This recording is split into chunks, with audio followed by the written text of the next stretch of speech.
এবার সৃষ্টিকর্তা যা ধান দিয়েছেন তাতে আগামী 2 বছর আর চিন্তা নেই। গোয়ালঘর তো প্রায় ভরেই গেল। মা, শুধু 2 বছর কেন বলছেন? যেভাবে আবাদ হয়েছে, ইচ্ছে করলে আমরা আরো কিছু ধান বেচেও দিতে পারি। শহরে একটা নতুন লাঙ্গল দেখে এসেছি, ওটা কিনতে পারলে আর চিন্তা থাকবে না। সবুর কর বাবা, সবুর কর। সৃষ্টিকর্তার নিয়ামতের শুকরিয়া আদায় কর আগে। এত লাফানোর কিছু নেই। রিজিকের মালিক তিনিই ভালো জানেন কোনটা আমাদের জন্য ভালো। বাবা ঠিকই বলেছেন। আমি আজ কয়েকটা নতুন ধানের চাল দিয়ে পায়েস রান্না করেছি। ফাতেমা, তুই একটু গোয়ালঘরের দিকে যা তো, দেখ তো রতন ধানের বস্তাগুলো ঠিক মতো রেখেছে কিনা। একটার উপর আরেকটা বেশি চাপ দিলে নিচেরগুলো নষ্ট হয়ে যেতে পারে। জি মা, আমি এখনই দেখে আসছি। ফাতেমা গোয়ালঘরের দিকে যায় এবং কিছুক্ষণ পর চিন্তিত মুখে ফিরে আসে।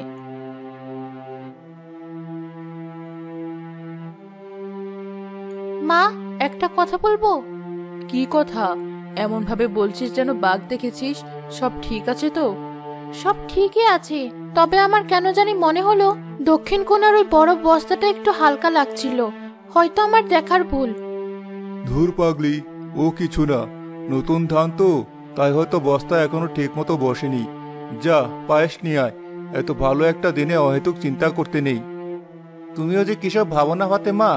হয়তো ইঁদুরে সামান্য কেটেছে, কাল সকালে না হয় দেখে নেব। এখন চলো পায়েস খাই।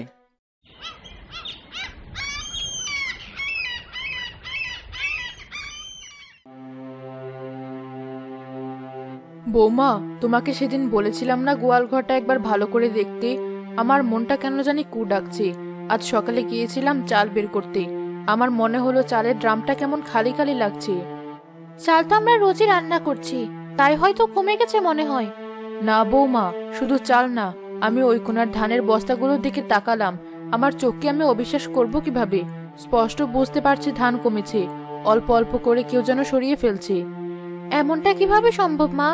গোয়াল ঘরের চাবি তো আপনার কাছে আর বাবার কাছে থাকে। ওখানেই তো আমার সন্দেহটা দানা বাঁধছে।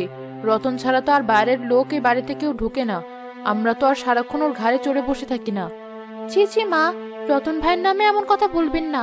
উনি প্রায় 10 বছর ধরে আমাদের বাড়িতে আছেন, উনি এমন কাজ করতে পারেন না। তোমার মনটা বড্ড সাদা বৌমা।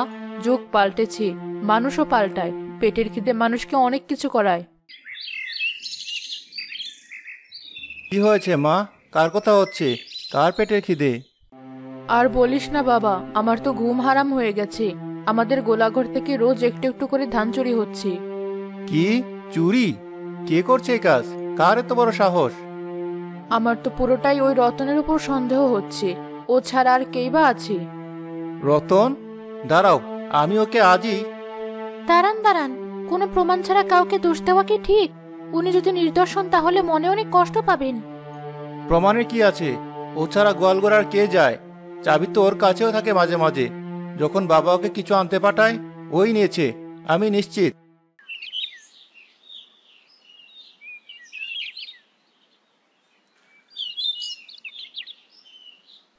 কিরে, তোরা সব বারান্দায় এমনভাবে বসে আছিস কেন? কোনো সমস্যা? সমস্যা একটা না, অনেক বড় সমস্যা।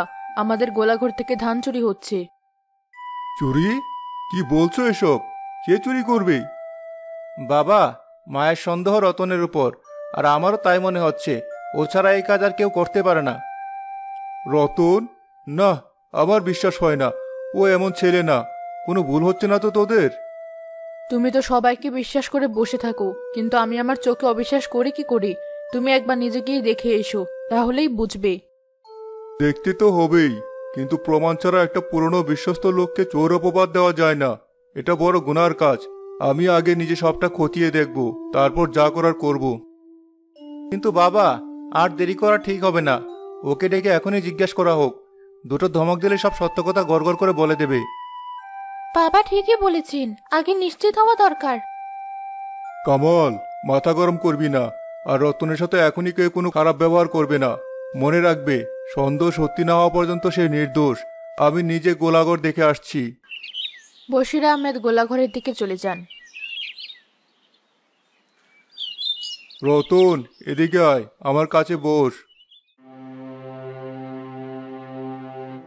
জি মালিক, বলেন। তুই কতদিন ধরে আমাদের বাড়িতে আছিস রতন? তা তো প্রায় 10-11 বছর হবে মালিক। কামাল ভাই যখন ছোট তখন এসেছিলাম। এই 10 বছরে আমরা কি তোর সাথে কোনোদিনও খারাপ ব্যবহার করেছি? না মালিক, আপনারা আমাকে নিজের ছেলের মতো রেখেছেন। কিন্তু হঠাৎ এসব কথা কেন বলছেন মালিক? আমি কি কোনো ভুল করেছি? ভুলের আর বাকি রেখেছিস কিছু? নুন খেয়ে নিমখ হারামে করতে তোর লজ্জা করলো না? নাটক করিস না রতন, সোজা কথায় বল, গোলাঘর থেকে ধান কোথায় সরাচ্ছিস? ধান? গোলাঘরের ধান? আমি না কামাল ভাই, আমি 1 ছটাক ধানও ছুঁইনি। আপনারা আমাকে বিশ্বাস করুন। চুপ কর, তুই ছাড়া এই কাজ আর কেউ করেনি। স্বীকার কর, তাহলে হয়তো বাবা তাকে মাফ করে দিবেন, না হলে পুলিশে দেব। পুলিশ? মালিক, আমাকে আপনারা জেলে দিবেন? আমি চুরি করিনি মালিক, আমার মরা বাপের কসম, আমি চুরি করিনি। এই অপবাদ আমাকে দেবেন না। রতন, তুই এখন যা, তোর কাজে যা, কিন্তু মনে রাখিস আমার চোখ কিন্তু তোর উপর থাকবে। যদি এরপর 1 কোনা ধানও এদিক ওদিক হয়, তাহলে আমার চেয়ে খারাপ আর কেউ হবে না। কয়েকদিন কেটে যায়, বাড়ির পরিবেশ আরো ভারী হয়ে ওঠে। রাতে অপরাধীর মতো করে রতন সবাইকে খাবার পরিবেশন করতে থাকে। বাবা, আপনি কিছুই তো মুখে দিচ্ছেন না। শরীর ঠিক আছে তো? শরীর ঠিক আছে মা, কিন্তু মনটা ভালো নেই। ঘরের শান্তিটাই যেন হারিয়ে গেছে। শান্তি থাকবে কি করে? যার বাড়িতে চোর বাস করে তার কি শান্তি থাকতে পারে? আমি তো ভয়ে ভয়ে থাকি, কখন জানি আবার কি গায়েব হয়ে যায়। আমার তো রতনকে দেখলেই মেজাজ ঠিক থাকে না মা।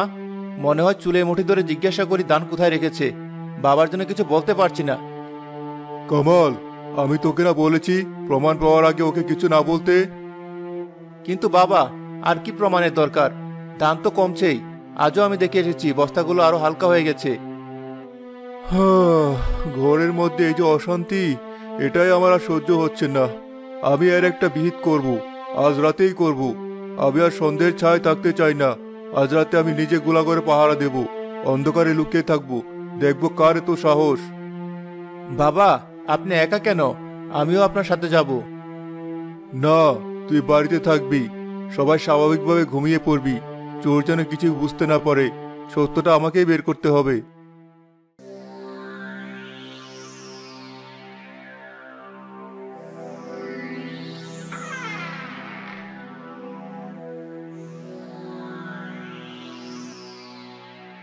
বশির আহমেদ নিশ্চিত হন যে এই লোক রতন নয়। রতনের চেয়ে লোকটি দেখতে খুবই ভিন্ন। ধান ভরা শেষ করে যেই থলেটা কাঁধে তুলতে যাবে, ঠিক তখনই বশির আহমেদ হারিকেন জ্বালিয়ে লোকটির সামনে এসে দাঁড়ান। দাঁড়াও।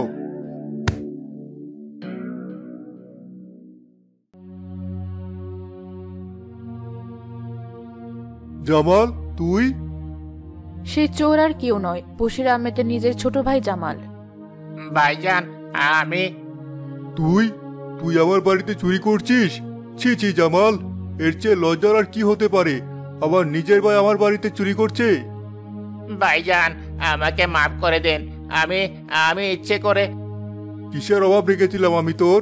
বল, কবে তুই আমার কাছ থেকে কিছু চেয়েছিস আর আমি তা করেছি? তোর যখন যা লেগেছে আমি দিয়েছি। তোর মেয়ের বিয়ের সময় জমি বেচে টাকা দিয়েছি, তবু তুই চুরি করলি? না ভাইজান, আপনি ভুল বলছেন। আমি নিজের জন্য চুরি করিনি। তাহলে কার জন্য করেছিস? কোন বাচ্চার বোঝের জন্য আমার ধান চুরি করছিস তুই? বল, আর সব সত্য কথা বলবি। বলছি ভাইজান, সব বলছি, কিন্তু আপনি কাউকে বলবেন না। এই ওয়াদা করতে হবে।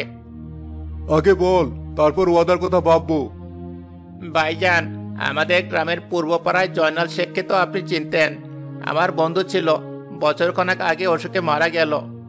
হ্যাঁ, চিনতাম তো।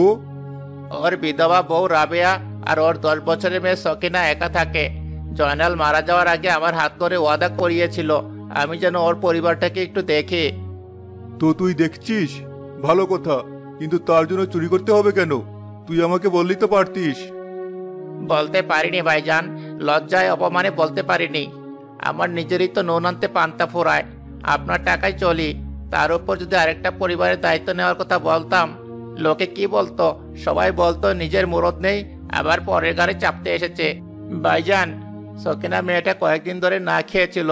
ওর মা কাজে গিয়েছিল, সেখানেও কাজ পায়নি। জ্বরে কাঁপছিল মেয়েটা। ওর মা আমার কাছে এসে আসল পেতে ভিক্ষে চেয়েছিল 2টো চালের জন্য। আমি কি করতাম ভাইজান? আমার ঘরেও সেদিন চাল ছিল না, আপনার কাছে চাইতে আসার মতো মুখ আমার ছিল না। আমি ব্যর্থ, আমি একজন অকর্মণ্য ভাই। এই লজ্জা নিয়ে আপনার সামনে দাঁড়াতে পারিনি। তুই চুরি করেছিস এটা অন্যায়, কিন্তু কেন করেছিস সেটা জানার পর আমি তোকে আর অপরাধী বলতে পারছি না। তুই তো শুধু তোর বন্ধুর দেওয়া কথাই রাখিসনি, তুই মানবতাকে বাঁচিয়ে রেখেছিস। ভাইজান, আসল দোষ তো তোর না, আমার। আমি বড় ভাই হয়েও ছোট ভাইয়ের মনের খবর রাখতে পারিনি। আমি তোর ভেতরে কষ্টটা বুঝতে পারিনি। চল আমার সাথে বাড়ির ভেতরে চল। না ভাইজান, আমি ভাবি আর কামালের সামনে মুখ দেখাতে পারবো না। আমি মরে যাব লজ্জায়। না, তোকে যেতেই হবে। আজ সব সত্যি কথা সবাই জানবে। আর শুধু তোর পরীক্ষা নয়, আজ আমাদের সবার পরীক্ষা। চল। বশির আহমেদ জামালকে নিয়ে ঘরে প্রবেশ করেন। পুরো বাড়ি জেগেছিল। তাদের সবাই দেখে অবাক হয়ে যায়।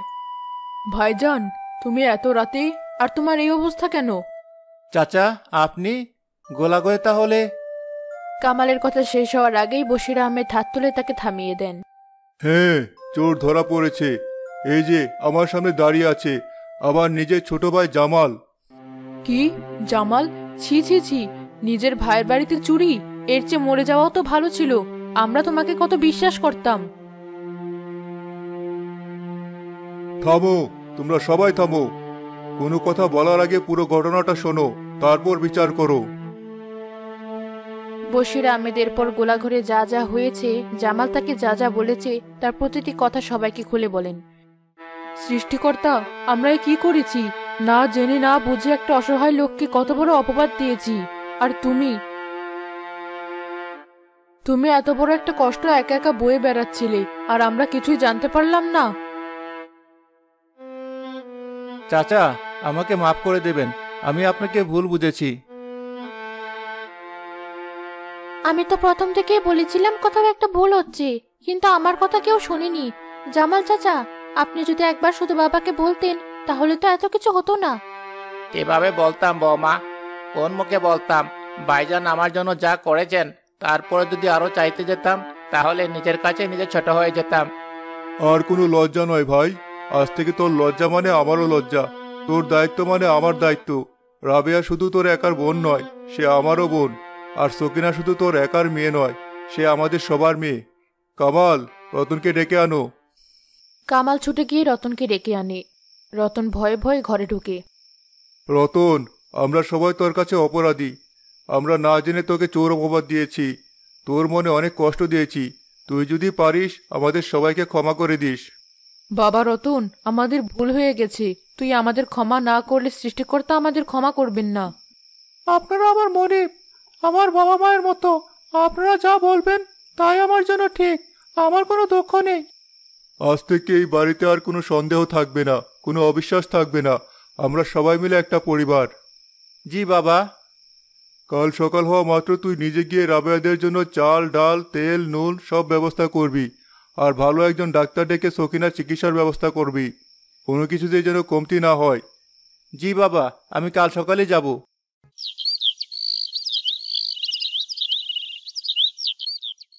জামাল, তুই আজ থেকে আমার সাথে জমিতে কাজ করবি। ভাইয়ের ছায়ায় নয়, ভাইয়ের সাথে কাঁধে কাঁধ মিলিয়ে কাজ করবি। তোর আত্মসম্মানই তোর সবচেয়ে বড় সম্পদ, সেটাকে আমি আর ছোট হতে দেব না। ভাইজান। আর কোনো কথা নয়, যা হওয়ার হয়ে গেছে। এখন থেকে আমরা সবাই মিলেমিশে থাকবো। আমেনা, আজ বাড়িতে ভালো করে রান্নাবান্নার আয়োজন করো।